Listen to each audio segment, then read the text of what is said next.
For me, never giving up meant just that. I mean, every single day when I woke up, I thought, today's the day.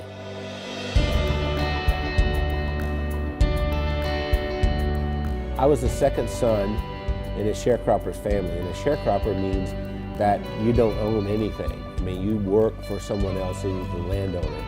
We had practically nothing. Everything was hand-me-downs from someone else.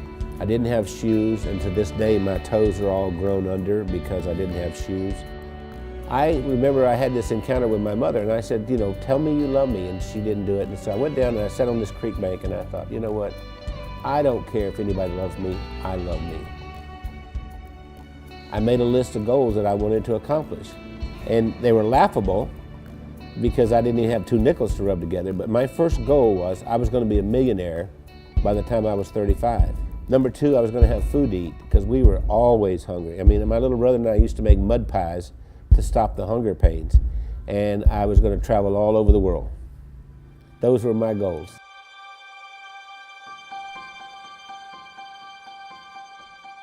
I've learned everything from working with Randy. I didn't know anything about business. I started out, before I met Randy, I was a teacher, a mathematics teacher. Well, I think we have a very good balance. Randy's really good in sales and telling the story and explaining why people need to have whatever it is that he's selling. And then he comes to me and says, Wendy, can we make it do this? And I have to get it done. We started working together, and we were together all the time doing things, and that we just, you know, couldn't be without each other. Yeah, once she got exposed to me, it was downhill from there. I mean, she could not last a day without me. That's probably true. That's what the COO does here. Does hair? She preps me. Spit on it, honey, like you used to do. I never spit. We retired a few times. Did he tell you that? We've tried retirement 3 times, but we never figured out exactly how to do it because we've worked all of our lives. We took a year and we traveled around the world. Then when the decision of the day became, where are we having breakfast? I thought, we're in trouble. If I were giving you advice and you were meeting Wendy for the first time, I would tell you, don't get your feelings hurt if she uses her phone while she's meeting with you. Hey, Kim. Hey, Chris. Okay. I'll see you in the morning. All right, bye. Bye-bye. I kind of feel like a triage nurse at a hospital. And every week I go in and I reprioritize. No, I'm not approving that. I think what drives Wendy is her desire to be the best and provide the best of service to everyone. Awakened at 2:30 in the morning, and I hear this little click, click, click, click, click, click, click, click. And it's Wendy over there looking something up at 2:30 in the morning. And I'll say, why aren't you sleeping? You can do that tomorrow morning.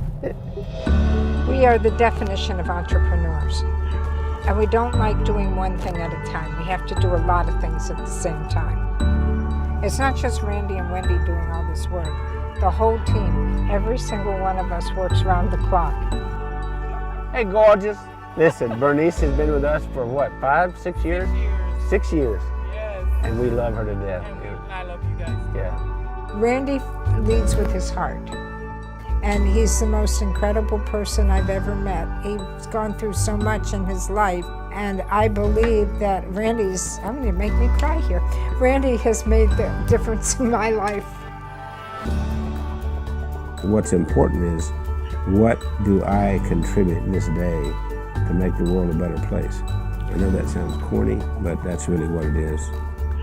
My daddy used to say, we leave here with empty pockets. The other thing my dad said is that when you leave, you'll be accountable for 2 things. 1, how did you treat Mother Earth?